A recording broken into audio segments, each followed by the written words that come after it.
Chamava-se Catarina, o Alentejo viu nascer. Chamava-se Catarina, o Alentejo viu nascer.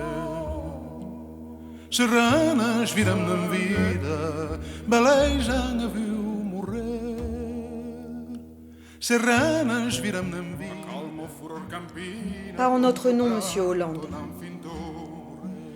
Nous sommes la majorité qui a mis un bulletin anti-Sarkozy dans l'urne le 6 mai 2012. Nous voulions en finir avec les sinistres années de la présidence Sarkozy.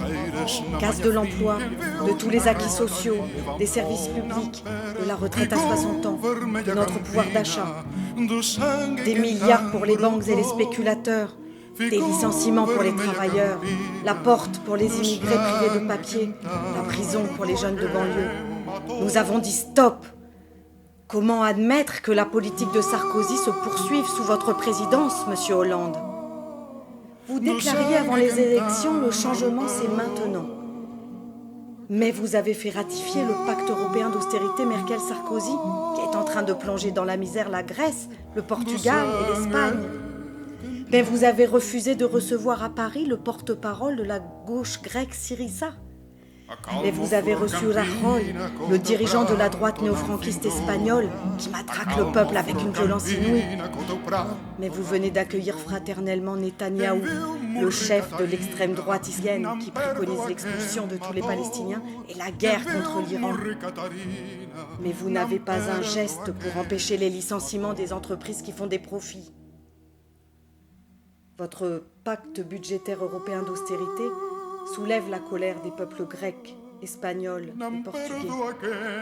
Notre colère se joint à la leur chaque jour davantage. Le 14 novembre 2012 inaugure une situation sans précédent. Grève générale européenne dans au moins 3 pays, le Portugal, la Grèce et l'Espagne. En France, journée unitaire d'action et de manifestations partout. À Rome, grande manifestation nationale.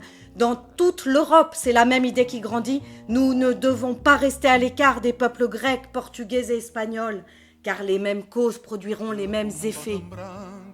Que la solidarité et l'indignation générale prennent la rue. Abrogation du pacte budgétaire européen. Il nous faut élaborer un programme social d'urgence pour le changement et discuter des moyens de le mettre en œuvre. Les travailleurs qui se mirent en grève en juin 1936 avaient eux aussi une légitimité pour le faire et ils s'appuyèrent sur le vote massif des forces de gauche. Mais c'est par leur propre lutte qu'ils imposèrent les conquêtes sociales de 1936.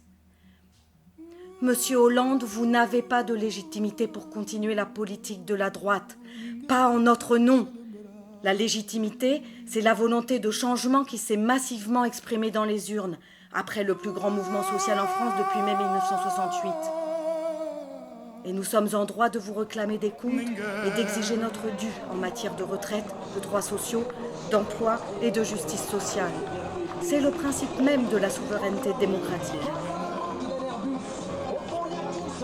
Temporiser, laisser le temps au temps, non, Monsieur Hollande.